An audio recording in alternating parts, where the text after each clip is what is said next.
distributing company. For over a half century, Juran's has been the cornerstone of excellence, trusted by Sacramento's finest restaurants, bars, and casinos. But now they're excited to announce that Juran's exceptional products will be coming directly to you. That's right. Check out their new website, Jurans.com. Jurins.com.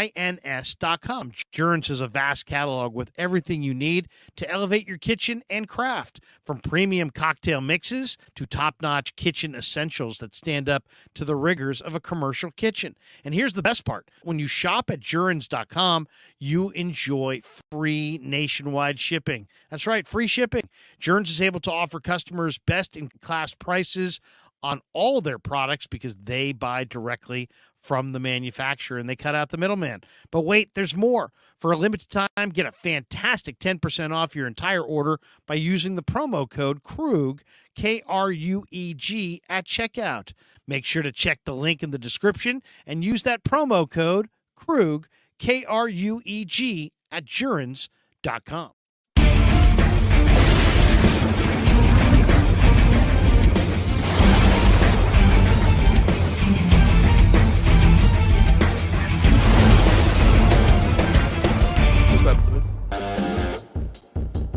All right, we're off and running Saturday morning, 8:35, 8:36 on the West Coast, 11:36 on the East Coast. Welcome to the Krueg Show, brought to you by Pig It Up Pickle, the best barbecue in all of Northern California. Check them out in Emeryville and Corte Madera. They're open 7 days a week. Pig and a Pickle, get the brisket chili. Say hi to Damon and Mary, tell them that Krueg sent you. Well, I want to start by apologizing because we had last night thought I'd scheduled this at 8:30, and then I thought we had moved it in the schedule to from 8 to at 8, and then we decided to move it back to 8:30, and I thought the adjustment was being made, and it wasn't being made. So there's a number of people that have been hanging out in the room waiting for the show for the last 30 minutes, and I apologize to each and every one of you. But welcome to the Krueg Show. I am Larry Krueger. That is the coach, and we're gonna do what we normally do on a Saturday morning, and that's chop it up on Niner football. The Niners, it's Week 4. They're 3-0. They take on the Cardinals at Levi's tomorrow afternoon. And Coach, you know, it's funny. I did a whole preview video, and the more I looked at the matchup, the more I thought, you know what, there is a chance that Arizona is going to pull the upset here. Now, I don't believe that they will, but I think it is possible. And, you know, if you had asked me earlier this week, hey, what do you think? Can Arizona pull the upset? I would have said no, they don't really have a chance. But they've got some things going on right now that are good, most notably James Conner and an awful lot of explosives that they can throw at you. And watch out for the Cardinals. If they can somehow get a turnover or two from Brock Purdy, which has proved to be very difficult for Niner opponents to get that turnover. But if they can, this game tomorrow could be a lot closer. And I'll sit here and say, do not be surprised if the Cardinals pull the upset because the Cardinals are running the hell out of the football. They've got explosives. They got an opportunistic defense. And they roll into this game with nothing to lose and playing pretty well off the heels of a nice victory over the Cowboys a week ago. Yeah, I mean, definitely. Their game, they're good enough to be dangerous. I mean, I watched them numerous times. And it's kind of funny because we got to watch them play against the Giants, who then played us. And then now we're watching film of them play against the Cowboys, who we're about to play after we play them. So we've kind of had like a nice little scouter's heaven, if you will, where we've been able to kind of like get two for one, if you will.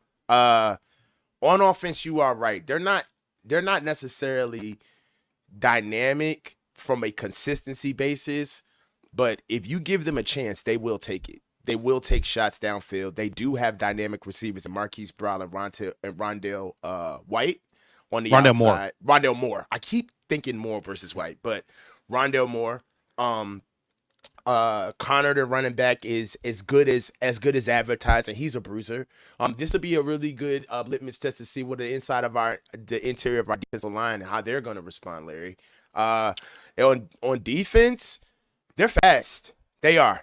They're fast. They're not necessarily like They're what our D line would be if we didn't have like Nick Bosa and Eric Armstead up front. They'd be serviceable, good, enough to give you something, but they don't really get to the quarterback with D linemen. They get there with edge rushers, with linebackers, right? They get there with Chris Burns. They get there with Zaven Collins. So uh, they also they don't give you the same look. They mix it up on the line of scrimmage in front of the offensive line. There's a lot of overload and mixing and matching that they do up front. They'll walk around, try to confuse you, and their outside rushers, as far as their DNs, they're very good with their hands, right? They have this wide nine that they love to come in. They love to rush from depth, from the 9 technique. And what they usually like to do is they love to kick out over that tight end. And then once that tight end vacates, they don't bump back down. They just stay out there. And it gives them a really long and linear path to the tackles. So I'm not necessarily worried about Zaven Collins on the left side because it's Trent, right? And also Zaven, he doesn't trust his strength. He operates off of trying to make a mistake off the first move. But if you don't give him what he wants off the first move, he's all but dead. He really depends on you making him right. That's one thing. He's trying to get the offensive lineman to give him something. Conversely, on the other side, Colton McKivitz, this is going to be a day for him. It's going to be a day for him. They're going to isolate him a lot. They're going to try to get to him, use their hands against him. That's another thing that they do on the edges, where they're not really interested in getting in any type of hustle with the quarterbacks. I mean, with the tackles. They're trying to get gone. So they're leaning inside, popping outside. They're hand fighting with you, getting leverage and getting up under you. And because they come at death from that 9 technique, it's such an awkward position for a tackle, because by the time they pass the line of scrimmage, they're already at full tilt after their third step. So linebacker wise, Zahir White, he's the tip of the spear of their defense, right? He's their guy. He does flow back and forth from sideline to sideline. I don't think he's necessarily a thumper in the ilk of like Dre Greenlaw, but he's their poor man's Fred Greenlaw. He will run. He will get out in space. Chris Burns too. They will run. Now that's the thing about them on defense that I am concerned about. 2 things for sure. I'm not necessarily worried about their pass rushing ability because they rush from the edges, but I didn't see a lot of pressure from the middle of the pocket, which fares good for the interior of our offensive line. I feel like if Brock steps up in the pocket and Brock utilizes the clean pocket in front of him, we should be okay. There was a lot of situations where Dak just got to the top of his drop. He just stood there. Brock doesn't do that. He made a lot of easy sacks for Arizona. Conversely, Arizona, for what they don't have in the middle of their defensive line, as far as pass rush is concerned, they're stout in the run. In the middle, in interior wise, they are stout. They are strong at the point of attack. They're heady too. They know when they're getting pulled on. They know when they're getting trapped. They know when they're getting blocked. They fight against leverage. They scrape and pull. And they're short tacklers. They really allow those linebackers who really are not that special, but if you let them run free, they can be an issue. And that's why they have those big guys in the middle. So this is going to be a game where I'm looking at our pass rush interior wise to make sure that we hold the middle of the pocket. And I'm looking at interior wise, I'm looking at the run game to make sure that we handle really the strength of their defense. And I feel like that's what Dallas kind of ran into, that they were kind of fitting the square peg in a round hole, so to speak. I don't think just believe that the Cardinals were genuinely better than them in the run game. I don't think because the way they kept running, there was no ingenuity whatsoever. And I don't think we're going to do that. I don't think that we're just going to keep battering the same concept over and over again. Dallas let Arizona off the hook a lot in the run game as far as creativity is concerned. And, we got creativity coming out the ears as far as our offense is concerned, especially with the run game. So this is one of these games on defense where they do live off their run. They're hiding Josh Dobbs behind that robust run game. They run a lot. So what I feel like is that if our defense comes in and really shows that, hey, Josh Dobbs is going to beat us today. You're not going to run the ball 30 plus times with Connor. You're not going to get up on top of us with your defense and trying to get in, use use your edges to get to our quarterback. We're just going to play methodical football and we're going to just outclass you. Now, that is the good side of it. I will say, though, they're average on getting to the quarterback from the edges. They're not that good. But they're very good at getting to the quarterback from outside the pocket. They swarm. Well, there's a lot here. I mean, first of all, the Niners are not going to be 100%. There was no Debo. At practice this week, he's got a knee. I think it's a knee bruise, but I think he's going to sit it out. That's my guess. Is Debo doesn't go, and then Juwan Jennings has had a painful shin. He's listed as doubtful. So I think there's a better than 50-50 chance that Debo and Jennings don't go. On a good note, it sounds like Brandon Ayuk practiced for the third day in a row and didn't have the blue non-contact jersey on. He was a full participant. Shanahan seems to think that he's going to go. So that's good. Ayuk is back, but no Debo, no Juwan Jennings. I'm not that concerned just from the standpoint Shanahan – Lynch and Shanahan have put together a deep wide receiver core. I mean, how many teams in the league could be down their, two of their top three wide receivers and lean on guys like Willie Snead and Chris Conley, not just players or young guys, but actually and really expect production. Yeah, I mean, and then Ronnie Bell. Ronnie Bell looks great to me. Ronnie Bell was bouncing around the locker room this week. I think Ronnie Bell's going to have a big game. I think Ayuk's going to have a big game, and I think they'll be fine with Conley and Willie Snead. You also have Tay Martin and Isaiah Winstead. So, I mean, the Niners are fortified at wide receiver to be able to go without Debo. Heck, last year they went 3-0 without Debo and averaged almost 30 points a game. So it's not like they can't win with Debo, but I don't expect Debo to go. I don't expect Jennings to go. Also, injury-wise, a couple other things worth noting. Dre Greenlaw and Demetrius Flanagan-Fowles, both battling ankle injuries. I think they're both going to go. They're both listed as questionable right now. The other one that's going to be a game-time decision is Elijah Mitchell.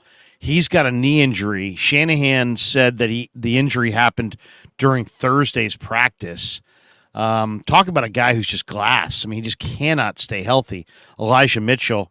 So it may be J.P. Mason time. It may be time to run Ray. It may be time to maybe focus more on the player of the month, Christian McCaffrey. So there are going to be some injuries on the Niner front that will slow them down a little bit. I just think when I'm looking at Arizona, I mean, the Niners, by the way, are scoring 30 a game, exactly 30 in the first three games. They'll be coming off a 10-day break, so they'll be rested. Cardinals maybe on an emotional down after they were up last weekend, beating Dallas. But the one thing about the Cardinals that's interesting, Coach, is that they've led entering the fourth quarter in all three of their games, and yet they're 1-2. They have started fast in all three games. They've scored on 11 of their 15 first-half drives and have outscored their opponents by 34 points in the first half. Now, they've only scored on 4 of their 15 second-half drives, so the well dries up in the second half. But they come out running, and they come out, getting a lead, and they've got a great running game. I mean, that's the one thing about the Cardinals that, we really don't talk about that much, but they have a very, very good running game. Their running game's been one of the best in the league through 3 weeks. They're 11th in rush attempts, 6th in yards, 2nd in yards per carry. And they run it with a bunch of guys. They don't just run it with the big boy. They also run it with Hollywood Brown. They run it with Rondale. They run it with Dobbs. And I'll say this, the interior or the Cardinal offensive line on paper doesn't look good, but they've played pretty well. And then their defense has forced a turnover on 16.1% of the offensive drives of their opponents. That's tied with the Niners defense. That's 6th best in the entire league. So, if the Cardinals do in this game what they've done up to this point, have a diversified running attack, run James Conner, who averaged over 7 yards a carry, get a turnover or two, They've been really good at finding explosives in the offensive game. If all those things happen, Cardinals are going to be right there in the second half of this game with a chance to win. Yeah. Well, I understand that. I do feel like we should win this game. For what their offense gives us, they do start fast, but usually, I mean, from what I've seen in the 3 games that they played, is that the running game becomes a weapon, and then it becomes a almost kind of like a pacifier, right? Like they use it to start the game fast, but they don't really bring anything else to the party outside of that. And then you kind of see how they are limited. They go for the big plays because they can't really do anything else. This is what they do, right? Dobbs has been pretty good. Dobbs has been very good, but Dobbs is also, any quarterback looks good behind that type of running game, right? Yeah. And he's got a 107 passer rating under pressure, though. That's the 4th highest in the league. And his 72% completion percentage is also 4th in the league. He's behind only Herbert, Lamar, and Josh Allen. He's yet to throw a pick. And if you pressure him, he's been excellent. I mean, if you look at those numbers. That's the only thing that Josh Dobbs brings that I could see that would be an actual attribute to worry about in the game, and that would be his running ability. And that's something that the Niners do struggle with, is mobile quarterbacks being able to hold down those lanes, to stay inside and have lane integrity inside of that wide 9 defensive scheme. It's something that we've seen struggles with. That's really what I see from Josh Dobbs. I feel as though that Josh Dobbs is a byproduct of that run game. It's very early in the season, and the Cardinals, they don't have an all-world offensive line, but they're serviceable. They really are, right? Will Hernandez is there. Paris Johnson Jr. is in there. They're okay. Good. He does look good. So as far as their offensive line is concerned, it's not like it's built. I mean, their run game is concerned. It's not like it's built from one man. Like Connor is just their guy getting it done. No, they have a serviceable offensive line, right? They have good receivers on the outside. The problem is that they're just a tier below what NFL elite team should be, right? Rondale Moore is worth his weight in gold, but he's not a number 1 receiver. Neither is Marquise Brown. I don't even think they have a number 1 receiver, right? And that's the point. They're a sum of all parts. They don't really have anybody that we should necessarily be worried about that could take a game over. We just have to play 60-minute football to beat this team. Now, they are dangerous enough to beat you. A good running game, what's worrisome about a good running game and being able to stop the run is that you can control the game. You can control the clock, the time of possession. You get to control the energy of the game, the tempo of the game. And that's something that we usually do. So one of the reasons they could easily be 3-0, but the problem is that I don't feel like they have enough offensive power to sustain a lead, to keep a lead, right? And this is another one of those games where I do feel like we're going to see Josh Dobbs running the ball on the ground as an athlete. I want to see us be able to stop that. And also, this is supposed to be one of the best running games in the league. It's time for our D-line to show up. Yeah, right? This is what we need to see. We need to see this running game that's been heralded for 3 weeks, damn near a month in the NFL. We need to see them go against the number 1 defense in the league, and we got to show improve. That's just what it is, because they are running the ball well against all 3 opponents that they've played. So I do believe that we're better than this team. I do believe we're going to beat this team. But if they come in here and run all over us, that's concerning. That to me is the big concern is, okay, so how good is the Niner run D? They got gashed in the preseason. They were number 1 in the league last year against the run. Right. Then they go in the preseason, they get gashed. I asked Shanahan about it going into the season. He said, yeah, if it was based on the preseason, I'd be concerned, but I'm not concerned.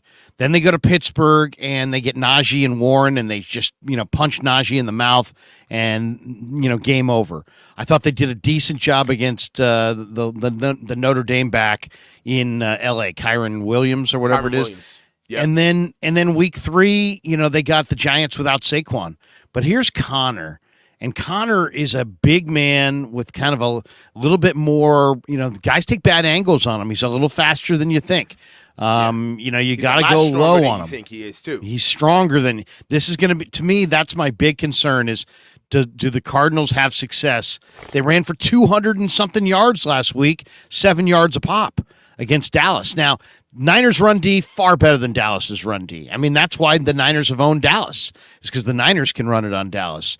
Mm-hmm. But what's interesting is that I'm interested. To me, the matchup that I'm going to be honing in on is the Niners' interior D line against the Cardinals. Now, last week, the 49er D line had 2 sacks, 4 quarterback hits, 17 other pressures against the Giants. Can they pressure Dobbs? And between Hargrave, Kinlaw, and Armstead, quarterbacks have had no room to step up in the pocket. But now you look at the Cardinals on the other side of the line of scrimmage, and they've only allowed 3 sacks in 3 games. They are starting a rookie offensive tackle, but a damn good one. They have an undrafted free agent at left guard. They got a journeyman at center. So it's not like the world's greatest line. But to me, that's really, that's where I'm looking for this game to be won or lost for the 49ers can they beat this line? Now, DJ Humphries and Will Hernandez are a pretty decent left side of the line. That's the left tackle, left guard.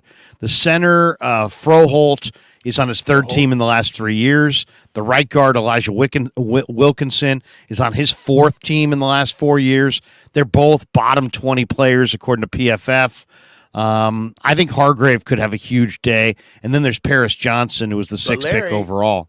But, Larry, we know offensive line isn't like defensive line, right? Offensive line, you can get 2 guys that are average, but they can become above average if they play well together. Totally, totally, and they are playing well together. And Connor's making them look good, and Dobbs is kind of making them look good. This is why we do the show, right, Larry? That's why. This is why I love you, man, because you get it. It's everything together, right? The offensive line individually, you're right. If you look at them one for one, nothing special. But if you see how they move as a unit and you see how Connor makes them right, they got something. They are used to how he runs, and things that may look like a crack, Connor gets in there and busts it wide open. Man, I mean, I'm telling you, pause. But like the thing about it is that I do feel as though that the only thing that is transferable, right? If you had to take one thing out of the Cardinals and say, all right, you get one thing to worry about. Everything else, you just got to roll with it. What is the one I would take their run game. That's the one thing that they're bringing into Santa Clara that I need to see us stop right away. Because I don't think Josh Dobbs is that special. I think those picks or lack of picks are emblematic of that run game, right? When you have a defense worried about the box more oftentimes than not, in a passing league, you can get a wide open route. You can find a man. So this one's going to be on the D-line. And then conversely, this is going to be another good game for Juran Kinlaw. Juran Kinlaw's having the season of his career, right? Yeah, in my opinion. Playing great. He's playing amazing. Great. And how about Hargrave? Hargrave's been terrific too. Yeah. A lot of it is because Nick. It's the Javon and Javon show. Yeah, and I feel like a lot of that is because Nick Bosa's back, right? Nick Bosa is the most double team player in the NFL right now.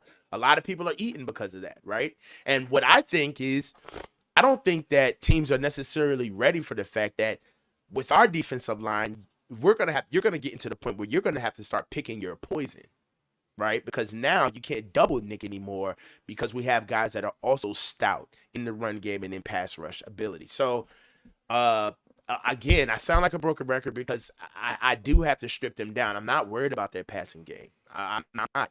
I'm worried about Josh Dobbs' athletic ability to get outside of the pocket and make things happen because that's how they really stay on the field. It's like they got those 7 yards of carry aren't all Connor, right? Some of that is Josh Dobbs being able to get outside the pocket and keep drives alive, right? And explosives. And Rondale, some explosives have altered their numbers. Their numbers look better. But I'll say this. The one thing that jumps out to me, no team in the NFL has thrown the ball less than the Cardinals. the Cardinals are running the ball. And Connor, they're a one-back team. It's not like they have a lot of backs. He's their primary back. But he's been the component to their hot start. He leads the league in rushes over 20 yards. He's got 4 rushes over 20 yards. And you're talking about a big back.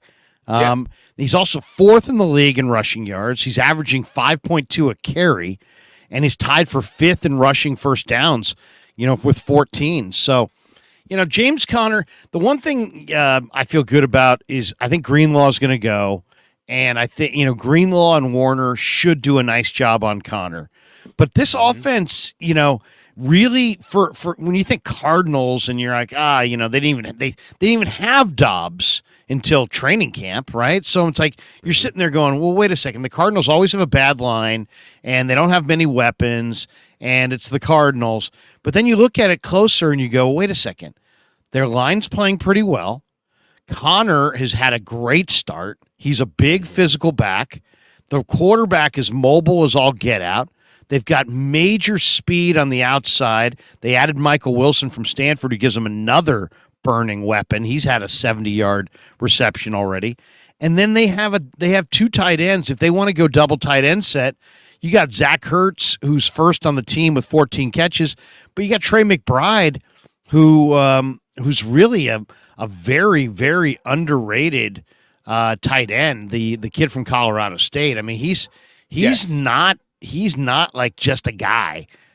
He's good. He's good. So, I mean, you're talking about, and then they also have Elijah Higgins, who's got a ton of speed. He was in Miami's camp this summer, who's a big wide receiver, who's now like a converted tight end. So he's there as well. I mean, there's a lot to deal with here. I mean, Ertz and McBride are their continuity pieces. Their line's a little better than you think. Their explosive ability on the outside is significant. And then they got the big back Conner rumbling, and he's healthy. So, on paper you say, Cardinals, but they really stretch you. I mean, if you think about it this way, you can be stretched vertically or horizontally. Well, Dobbs, as a runner, has to be accounted for. Conner is a big back, so you got to bring hats on Conner.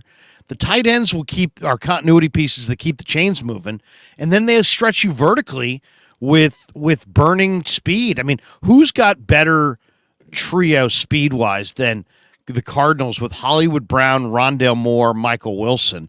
I mean, they're seriously, I don't think they're much on defense. I think their numbers are kind of a little bit skewed.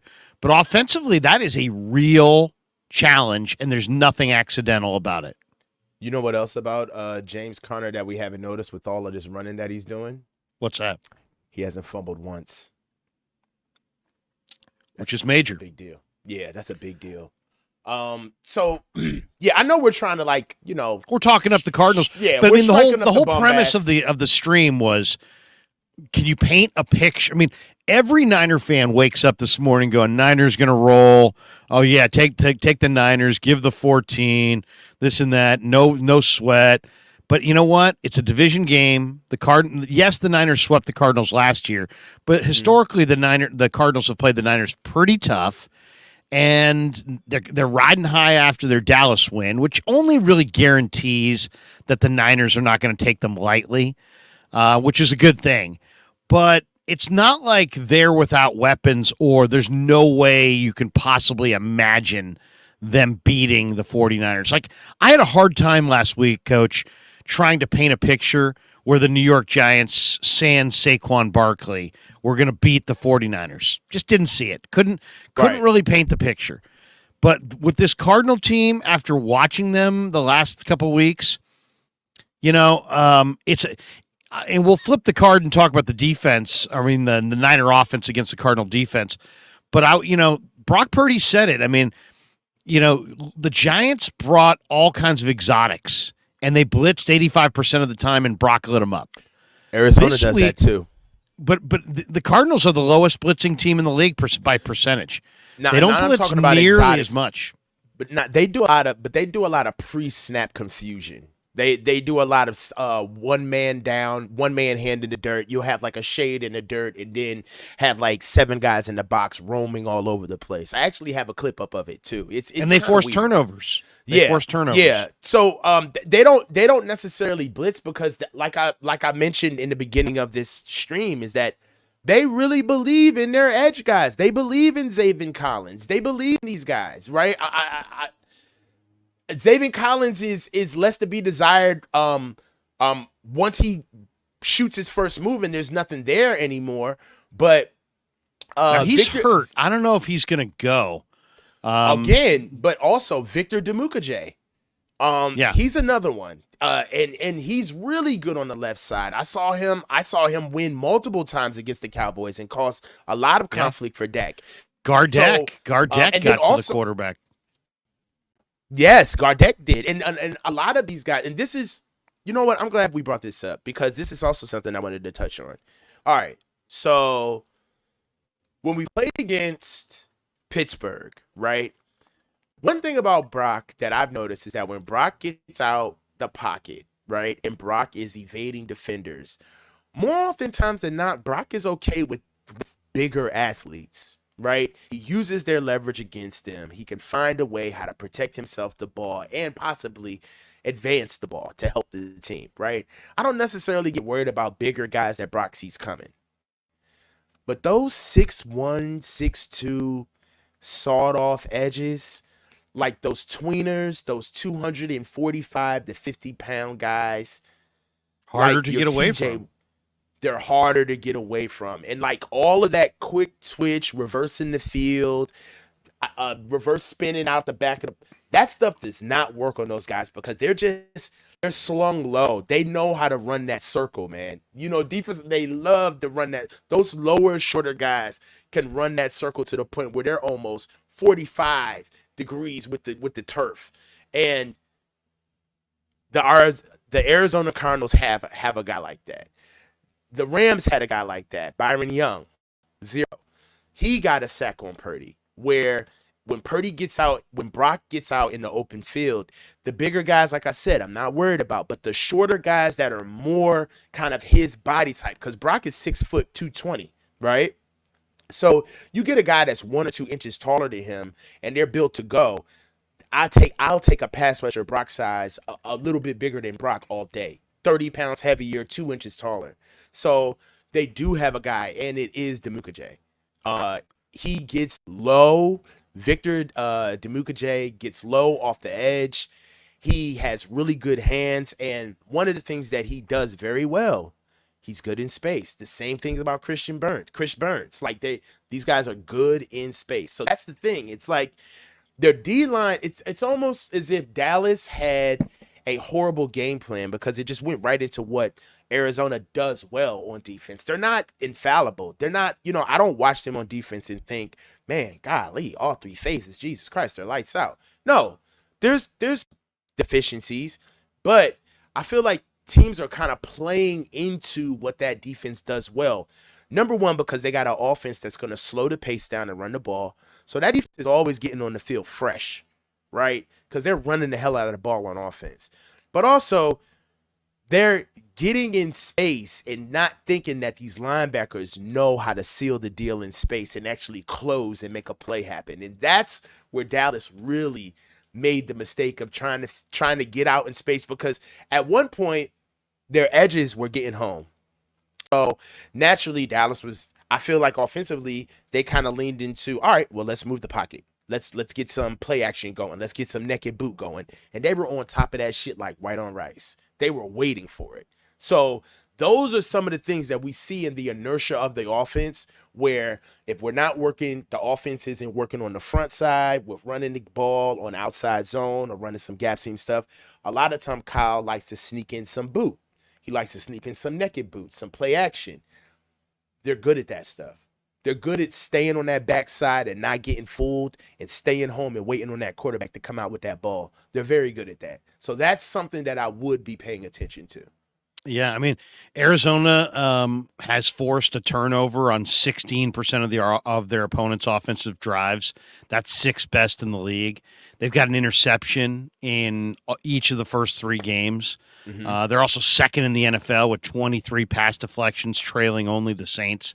Catrell Clark, the rookie out of Louisville, leads the team with 4. Now Purdy hasn't thrown a pick all year, and that trend's going to have to continue. But watch out for Catrell. He's an outstanding 6th-round pick. He's a feisty corner, and he lacks some long speed, but he hasn't given up a touchdown all year.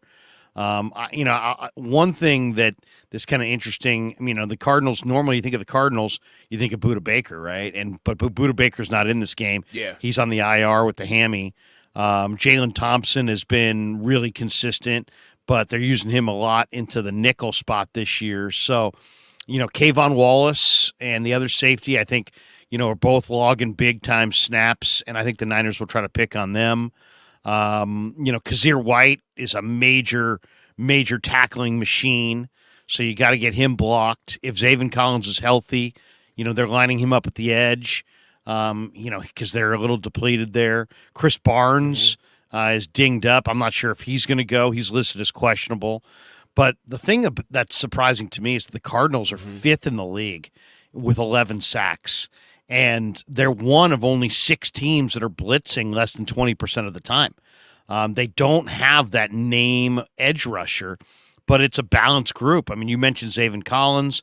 There's Cam Thomas. There's Dennis Gardeck, Victor Dimukeje, or I'm not sure how you pronounce it. But their pass rush win rate is 24th.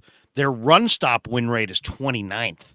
So I think it's definitely if there's one theme in tomorrow's game, run the ball, stop the run for sure. Now, one of the things that I want to share here is we're going to share the screen. This is a question that I asked Brock this week about the differences between the Giants, who blitz like crazy, in Arizona, who really doesn't. And here's what he had to say here. This is Purdy from earlier in the week. Brock, last week the Giants blitzed you about 85% of the time, and you threw for 3 bills. This week you get a team that doesn't, on paper, blitz as much. How would you describe the differences and the different challenges? Yeah, last week it was almost like every single play we had to have an answer for some kind of blitz or all out. This week it's a little different. They do show some pressures in certain scenarios, but for us, man, it's like, all right, here's what they do defensively, and we got to attack that. It is different than all the pressures and whatnot from last week, but still, it's going to be a solid defense. What they do it well. They're consistent in what they do, and they're very well coached. So it's a new challenge, but still, there's some things that are similar in terms of we just got to be ready for some things just in case. There you go. Well, Brock's getting to be a real pro of answering the question but saying nothing. In some ways he kind of evaded that, but he kind of referenced the fact that it's not the same challenge as last week. Last week, the Giants brought exotics, and they brought all kinds of different exotic pressures, and they made the Niner offensive line really communicate on a high level, and the Niners did a nice job with it. But when you blitz, you also give the quarterback some defined reads. This week, Cardinals are not going to blitz as much, and they're one of the lower blitzing percentage teams in the league, at least coming into this game. Maybe they'll change it up. But it also makes it more important that Brock, be really, really accurate with his passes because, it's to me, this one's going to be interesting. Purdy's faced pressure, Coach, on almost 41% of his dropbacks this season. That's 7th most in the NFL. And it makes sense, right? He's a young quarterback, and you want most common wisdom is you speed up the young quarterback, you send a bunch of pressure at him and see if he can handle it. Now he gets an Arizona defense that's been able to pressure opposing quarterbacks 60% of the time. that they've dropped back to pass. That's the second highest total in the entire league, and they've been able to do it despite rarely blitzing. So that's an area, believe it or not, where Purdy has struggled. Purdy, through the first 3 games, Purdy has completed just 48% of his passes when pressured. So it's not 48.6. So, yeah, he had a great week last week against the Giants. But, now you got a team that can pressure you without necessarily bringing the blitz. And it's a different challenge altogether. You got more guys in coverage. It's going to be less space in the field. Then you take away Debo and maybe Jennings.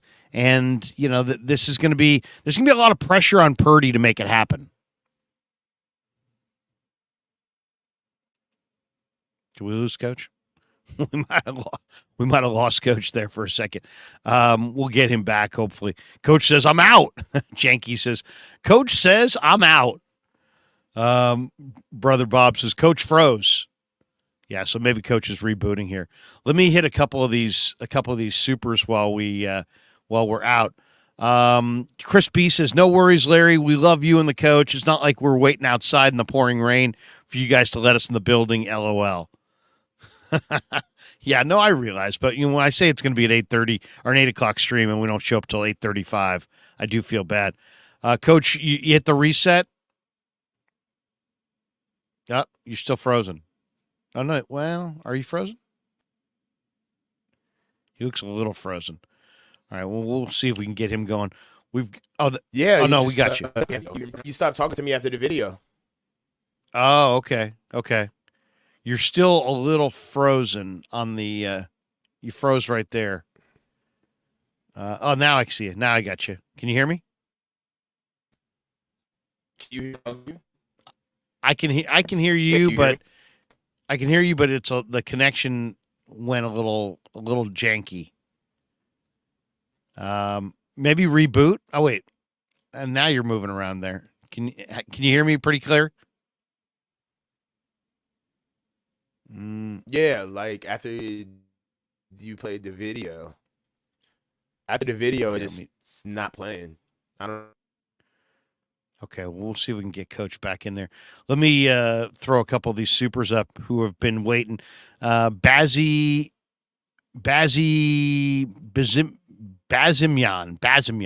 says, would it have been better for us in the long run if we re-signed Raheem Mostert instead of going with Elijah Mitchell? It's easy to say coming off of an incredible performance from from Raheem Mostert. No question about it. Coach, the question is, should the Niners have stayed with Raheem Mostert?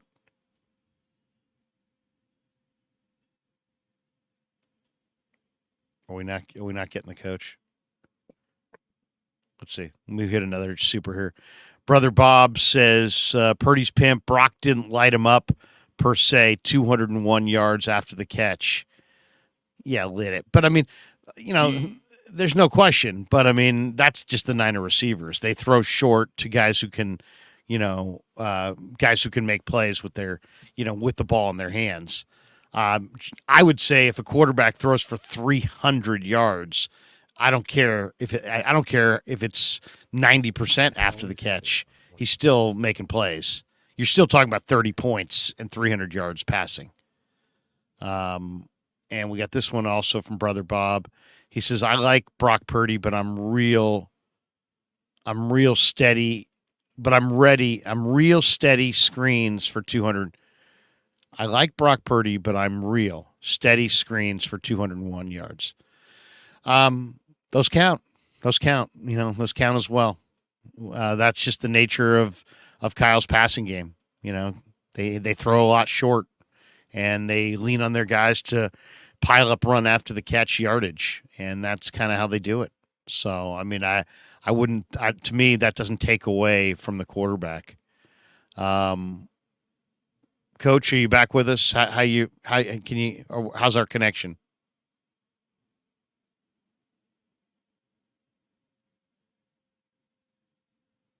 I'm not getting. There we go. Better? He's having a little tech issue, or we're just having a little lag here on this morning. not the first time we've ever had lag on the show, but we're having a little lag. All right. Well, Cheese says Brock is hacking the coach's system. Patrick Seeley says, Coach, your feed isn't catching up. Coach, why don't you do this? Why don't you reboot? Why don't you reboot and see if that works? Maybe reboot and see if you can jump back in. How's your connection now? Any better? Well, we're having some tech problems. I'm here. I just see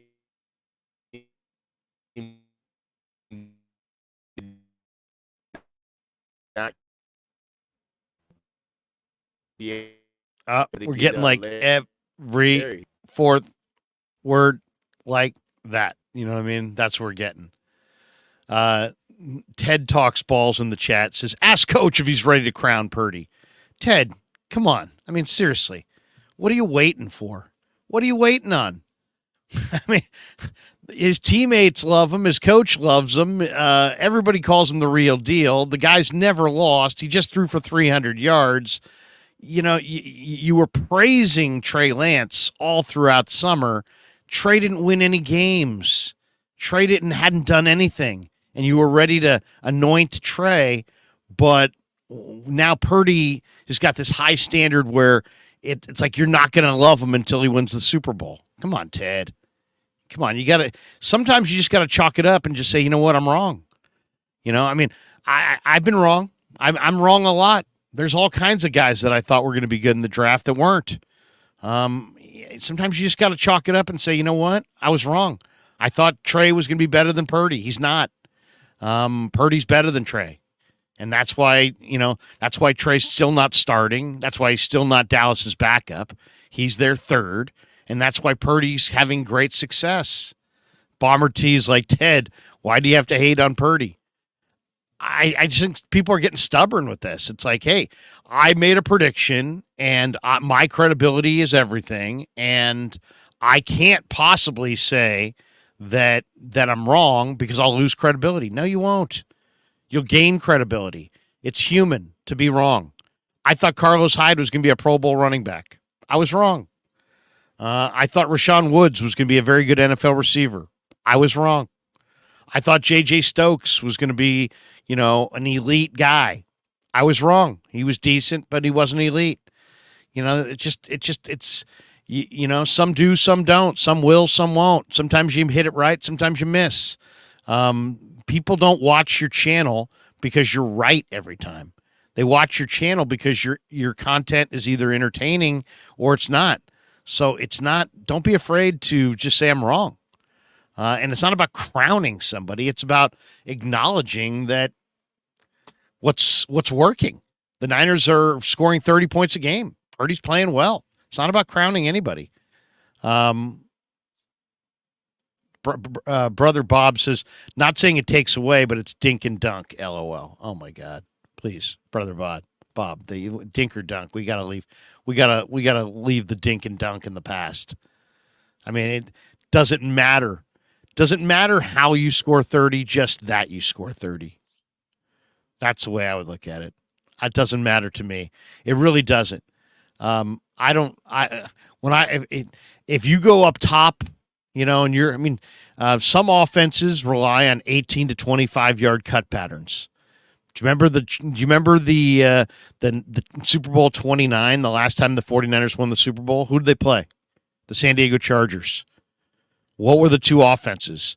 Steve Young throwing short and getting tons of run after the catch, and Stan Humphries throwing the ball down the field. Was Stan Humphries better than Steve Young? No. In fact, the Niners destroyed the Chargers in that game. Marco Bravo says, Coach has got the Starbucks Wi-Fi going. Coach, are you back with us? How's the internet going?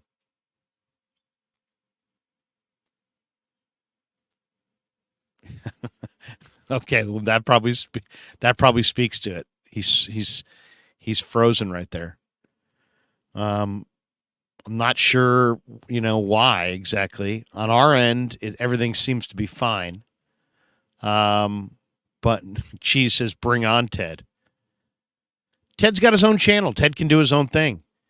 And here he is. He says, Trey is TBD. He missed their camp and most of the Cowboys preseason. Of course, Trey is TBD. But, how much time do you need? I mean, it's not like we're talking about rocket science. If he was an elite quarterback, he'd be playing already. It's going to take time. I like Trey Lance, too, down the road. I'm not giving up on Trey. But to say that you're not giving up on Trey as a prospect versus comparing him to Brock Purdy, who's doing it right now, getting blitzed 85% of the time, putting up 300-yard passing days, having an undefeated record, it's night and day. I mean, the two cannot be compared. I mean, that's the way I look at it at this point. I hope the best for Trey, and I think he will resurface in Dallas, and I think he will be a good NFL quarterback. I really do believe that. But one guy was ready to play, and the other guy was not ready to play, and it's just like you can't have two different standards. You can't be like, well, Lance didn't play well, but he's great, and he needs to be in there, and argue it all summer. And then when he gets moved and then Brock takes over and is playing really good football and the team's scoring 30 points a game and they're undefeated, and then all of a sudden you're like, I won't believe it until he wins the Super Bowl. Really? You're entitled to judge it any way you want, but that seems like kind of a joyless way of going about it. And it also seems like selective standards. Like you have an incredibly high standard for the quarterback you didn't say was going to be great, and an incredibly low standard for the quarterback you did think was going to be great. So, I mean, that to me is the inconsistency. Tommy Huxley says, Ted, take the L. You're being childish. I mean, that's all I would say.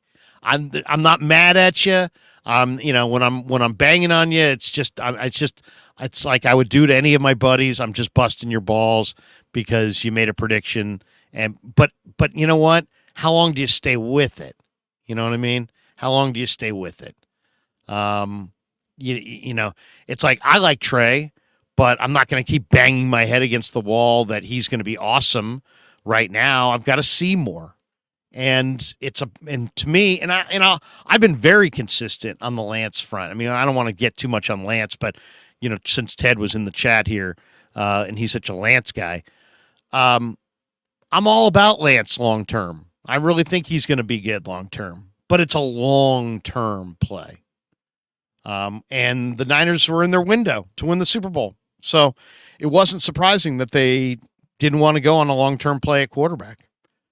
Coach, any better? Can you hear us? Maybe not. We got this one from John Boitnott. He says, I watch Larry on this channel because he's generally level-headed and not making up for headlines. Man. I can hear you, but it's a little laggy. Are you hardwired in, or are you Wi-Fi? Yep. He's going to reboot. Itchy95 says, Purdy was always the leader in the clubhouse, but I'm also still excited about Trey. I think he'll be very good, but he needs to be able to fail to succeed. Yeah. And unfortunately, the Niners made a miscalculation. They miscalculated how much time they were realistically going to be able to devote to allowing him to fail. I agree with Itchy altogether. I think I believe Lynch and Shanahan when they say, hey, you know what? Trey's career isn't, his career chapter or his career story has not been written. At the end of the day, you got to wonder, though, if they really believed what they've said, which is that he's gonna be, much better down the road. Would they have moved him to Dallas? Probably not. In some ways, I I feel like, okay, I just got a note from Coach. He says, building just lost connection. I'm hooking up my hotspot. Oh, okay. There you go. I thought it had to be something on his end because the connection this morning on my end seems pretty good. But all of a sudden, and it was just kind of out of the blue. We had a good connection with the coach, and then all of a sudden, it kind of went janky on us. So his building that he's in lost connection, but he's hooking up his hotspot, and he'll jump back in. But yeah, the fact that they moved him to Dallas almost is like, I mean, because realistically, if John Lynch and Kyle Shanahan really believed that Trey, I mean, has his story been written? No. But if they really believed that Trey was going to be a Mahomes, let's just say in the future, at the high end, a great quarterback who wins championships, would they have traded him to Dallas? Probably not. Probably not. If their other offers were 6-round picks and Dallas offered a conditional 6th and Dallas offered a 4th, and you thought there was a very good chance that he was going to go to Dallas and become a superstar, it's the kind of move because of the rivalry that probably gets, I don't know if it gets you fired, but it gets a lot of people upset. If Trey Lance goes to Dallas and becomes a superstar, John Lynch and Kyle Shanahan are going to hear about it, whether they win a Super Bowl first or not. So the fact that they moved him to Dallas in some ways is almost like an indication that, maybe they don't believe that he's going to get to that level on the back end of his career. And based on how it started, it would be a huge jump for him to get to that point in his career where he's a champion, he's a Super Bowl winning quarterback. But I think it's possible. As far as give me a percentage, I'm going to give it like 5 to 10% that he's that kind of player. Ted, we got to the Super Bowl with Jimmy. You got to win it for Brock to be better. No, that's different. That's not true. Brock is better than Jimmy right now. Brock is more accurate than Jimmy. Brock's offense produces more points than Jimmy. There's all kinds of measurables that you can point to that are, I think Brock is clearly smarter than Jimmy. I think Brock operates the play action game better than Jimmy. He can turn his back on the defense, and he can turn back around and know where everybody is faster than Jimmy. I mean, we're only 3 weeks into this season, and we've already seen Brock beat the Steelers in Pittsburgh and look more impressive than Jimmy, who lost to the Steelers in Las Vegas a couple weeks later. I mean, we do already have a direct comparison. How Brock played on the road against the Steelers, he played better than Jimmy played at home against the same Steeler team. So, I don't think there's any doubt. At least there's no doubt in my mind that Brock Purdy's better than Jimmy Garoppolo. And I like Jimmy Garoppolo, but I think Brock Purdy's clearly better. The Sentinel Football Channel says, at the Krueg Show, this is why Grant Cohn is both loved and hated. He's smart enough to know that the YouTube audience wants entertainment with its news. Absolutely. Grant's a genius on this stuff. Bomber T said, Ted reminds me of the guy in Office Space without a job. All right, let's not rip Ted. Ted's a good man. He's got his own channel. I'm just saying to him, hey, look, it seems like you have different standards. Like you had a super low standard for Trey, and now you're setting this standard that, only winning the Super Bowl will make Brock validated in your eyes. And all I'm saying is that seems to be inconsistent. And let's not ignore what we're seeing, which is that Brock Purdy's playing at a really, really high level. And is he playing perfect? No, he's not playing perfect. Is he a perfect player? No. But, the same things that you could say, against Brock right now, which is, he's got Shanahan. Oh, he's got weapons. You're going to be able to say that even if he wins a Super Bowl. So, it's not like all of a sudden if he wins a Super Bowl, it's going to be like, well, he did it all by himself. No, he's still going to have an awesome defense. He's still going to have Kyle Shanahan calling the plays. He's still going to have a bevy of the league's best offensive weapons. So there'll always be this kind of like, was it him or was it his surrounding cast? And all I would say is his teammates, to a man, on the record, off the record, have a belief in Brock that I didn't, and I'm in this room talking to these guys. They liked Jimmy, but they didn't have this level of a conviction in Jimmy G. Never heard it. Never saw it. There's a belief in Brock. And that's from the players. Then let's move on to Shanahan. I think there is clearly that Shanahan is, managed his other quarterbacks here. He gives Brock just the full arsenal. In fact, one of the things I want to do here is I want to share the screen. Now we got the coach back. We going old school, Larry. We going old school. When you say old school, what do you mean? I got the phone on me. You got the cell phone. I'm talking to you through the phone. We lost connection here in the building, man. There was an accident outside, and nobody has internet in the building. I thought it had to be something that like somebody flipped a switch or something happened, because your connection was really great, and then it was just instantly just out of nowhere lagged. Yeah, and it wasn't sort of lagging; it was like totally lagging. Yeah, we're going old school, dog. What's good? We back.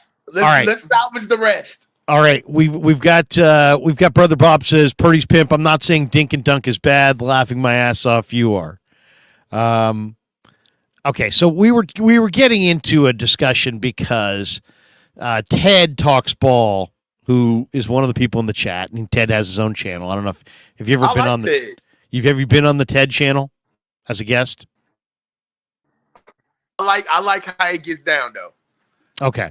Well, Ted wanted me to ask you if you're ready to crown Brock. And I text all him I was in the chat. What's that? Yeah. I text him back in the chat. Yeah. Wait a second. Let me see. And we were talking about Trey Lance. All I was saying is Ted seemed to have differing standards for Trey Lance and for Brock Purdy.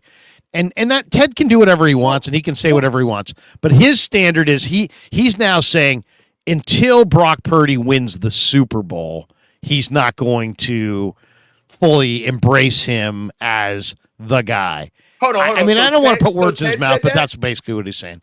He said it on Twitter. I shot back at him and said, Ted, just chalk up the L. It's okay. I've been wrong all the time. I'm wrong all the time. Anybody who watches this show knows I'm wrong a lot. And if you followed me on the radio, I thought J.J. Stokes was going to be the next coming of Jerry Rice. I was convinced that Carlos Hyde was going to be a Pro Bowl running back. Even early on Solomon Thomas. Okay, I mean, there's a couple.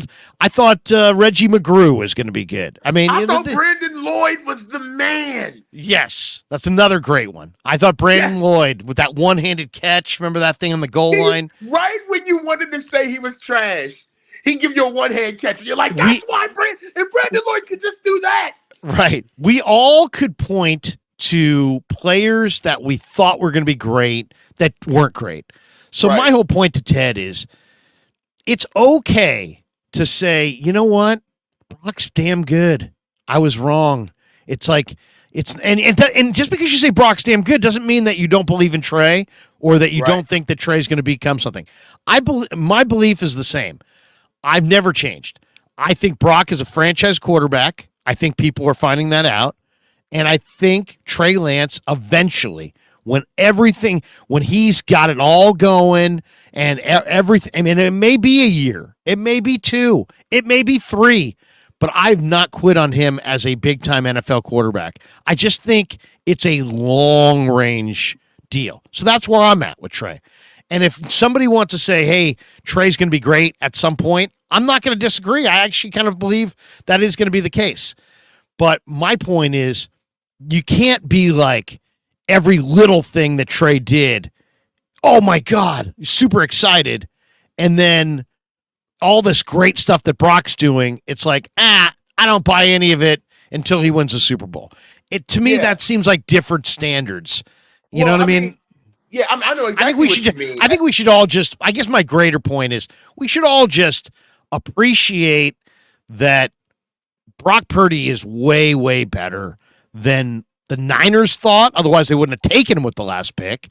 Than any of us thought when we first saw him, myself included. I think I know something about football. I watched him 20 times in college. I was not happy when they drafted him in the 7th round. I'll fully admit that. But then my buddy who's a scout sent me the film and said, hey, look at all these things this guy does. And I still wasn't overwhelmed, but I'm like, okay, I'll take a look at him this summer. Right. But when I saw him in training camp, Coach, after he'd gone to Jacksonville and got a little extra fastball, let's say, to me, it was, wow. It was like, this guy's operating all these drills better than any of the other quarterbacks. And does he have as good arm strength as these other guys? Not quite. But the processing and the competitiveness, I guess my point is all the things that you can't see with Brock are off the charts. And that's why people don't see it right away. Because you can't see brains and you can't see competitiveness and you can't necessarily see heart. You can over time, but you can't right away. And you definitely can't in a workout, and you definitely can't at the combine. You only see height and speed and arm strength and things that are readily apparent. We don't really see the traits that make Brock. And now, after watching a bunch of games, you realize, wait a second, you can blitz this guy, and he can throw with anticipation. And you can blitz this guy, and he doesn't get rattled. And Steve Young went on KMBR this week or last week and was like, man, this guy's got a calm about him that is really, really special and really, really rare. These are all things that you see like over time. And now we're starting to see it. And now we recognize it. But if they're not things that are easily recognizable at first glance or even second glance, and I think that's really the story. What do you think? Because you know football and you know personnel. And you now see what this guy's doing. I try. But at the same time, there's tons of guys with bigger arms. There's tons of guys with more mobility. There's tons of guys with more physical and tangible. There's more guys with the tangibles. But this guy's got the intangibles.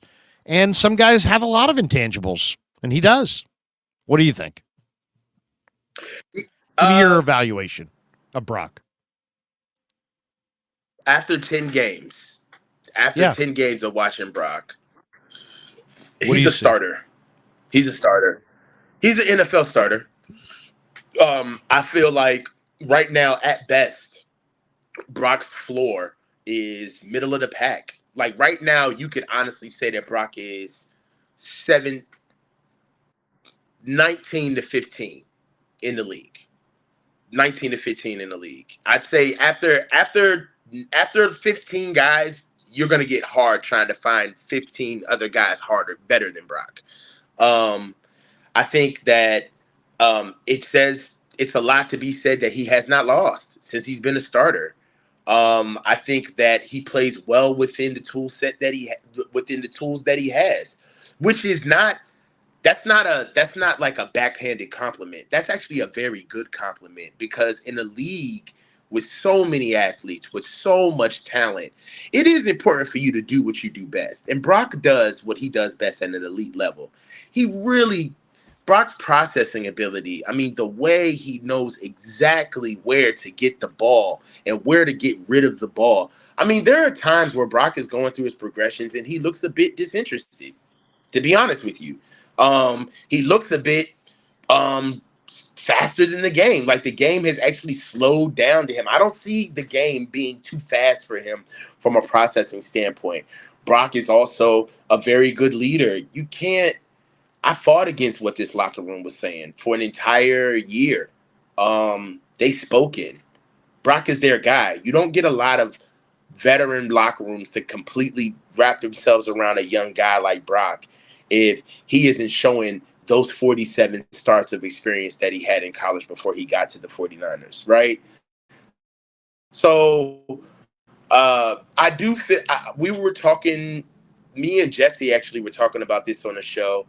I feel like if you are talking about Brock not being anything until he wins the Super Bowl, Brock shouldn't be a starter on the 49ers. Brock is bottom of the league. It's at week 4, you're starting to paint yourself as a dishonest broker. And that matters more than me. It's a little haterade-ish. Yeah, like that matters more. You're drinking the haterade. That matters more to me as a person than being a fan of some guy that never met me. I would never compromise my integrity or my morals to defend somebody who doesn't even know my name. I just can't. So if Brock, at this stage of the game, if you're saying that Brock is a bad quarterback, then you need to be honest about what your real discussion is. What's the real discussion? Because that's not real, right? You can't just completely go against the entire masses of what everybody's seeing. Now, has Brock regressed to the mean? We don't know. We got to see more. But for you to say that Brock is anything but a good starting quarterback in the NFL right now, yeah, man, you hating, bruh. You hating. Like, it's okay to be a hater. But you hating. It's not okay to be a hater. No, this is what I mean by it's okay to be a hater. Like, if can't nobody check you, at least be able to check yourself. You got to have some self-awareness. Like, if you know that you've got some emotional tie as to why you don't want to realize that in the NFL, if we could, like, we wrap around Brock, we wrapped around Tom Brady. Tom Brady wasn't athletic. Like, Tom Brady literally came into the league and invented, like, a cool skill set. That's what trendsetters do. I think that's a problem that people have too. It's kind of like, bro, if he brings something new into the league and that's just what it is, then, man, get with the times. Like, what litmus test are you really going off of, right? Like, are you really here to say that Tom Brady is not the greatest ever because he didn't run a 4.3 and he didn't have a rocket arm? No, he did the best with the team he had with the skill set he used. That's what Brock is doing. He's doing the best with the team he has with the skill set he has, that he's using. So you can't get mad at somebody starting from the same point that you did, but doing more with what they had. Like, that's what Brock did. He played his 4 years. He played college just like everybody else. He sat on the bench, got drafted, last pick overall. You know, nobody gave him any breaks. He popped at the right time, at the right place, and he has not come down yet. You got to ride with that. And also we got to stop. We got to stop judging the book by the cover. I mean, let me just say this. Let me say this too. Go ahead. Let me say this.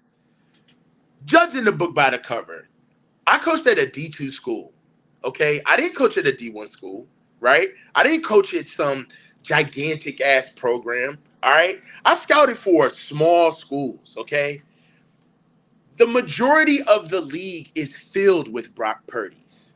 Fans get really fooled into the media monster that props these guys up to make them look bigger than life.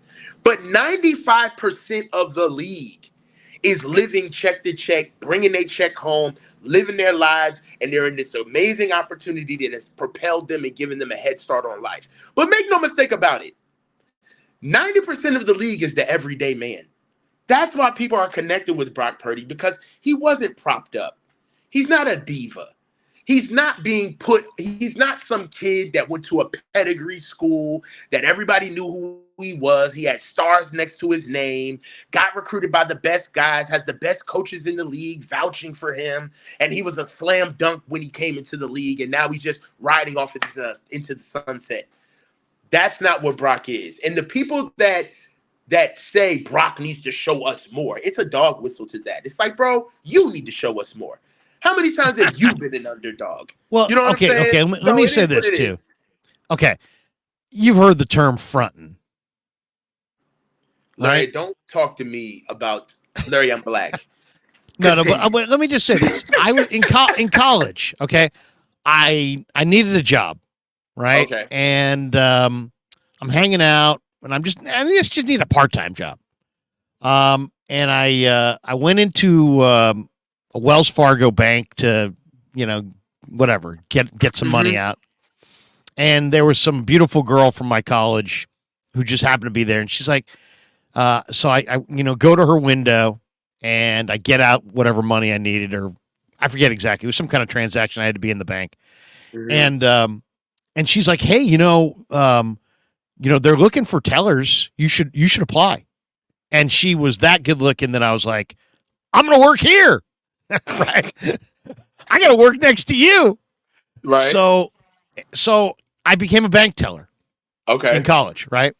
And I realized how much you can't judge the book by the cover. And it's not about your worth is tied to your finances, but people would walk in looking incredible. $1,000 suit, Rolex, jewelry, looking sharp. You'd scan their card. Their average daily balance was $3.19. Then somebody would walk in and they would be wearing like trash bags, and they stunk, and they you almost like wanted to back away from the window, and they almost looked like they were sleeping under an overpass. And then all of a sudden you'd run their card. They've got $129,000 in their checking account. And it just kind of told me at the time, don't think you know something about anybody based on the way they look. Because the way they look, and not that money means everything, but everybody judges the book by the cover. We say don't do it, but we can't help ourselves. We cannot help ourselves. If you look like $1 million, then people think you're worth $1 million. If you look like a bum, people think you're a bum. But it doesn't tell your whole story, right? It's just your look. And I just think that people see Brock Purdy and they see a smallish guy and kind of a smiley face guy. Heck, Mike Florio was like, look at his name. Purdy. It rhymes with turdy, stupid stuff like that. And people are just like, they make their evaluations. Now, they'll come off those evaluations eventually for more concrete evaluations over time, but their first evaluation is that, not much. The national media is just now figuring out that this Brock Purdy guy is actually pretty good. He's pretty good. Now, I don't know if he's great. I don't know if he's Montana. I don't know if he's Mahomes, but he's pretty good. He's pretty good. He's enough to be like that. But Larry, he's pretty good. That's all we can say. That's really all we can say. He's enough to be noticed. Now he's got to show consistency, and that's what he's doing. He's got winning. Everybody's attention now. Yeah. Now he's got to be consistent. I want to show you this. There's two cuts here. Okay, one is from Chris Forster, and I'm going to show it to you. I talked to him this week. This is what he said about Purdy. Okay, here we go. Let me see if I can get this. How is Brock at the line of scrimmage setting protections? He made that anticipatory touchdown pass to Bell, and Bell hadn't even gotten out of his break yet, and the ball was in the air. How good is he at setting protections and being an anticipatory thrower? Yeah, he's awesome. He does a great job.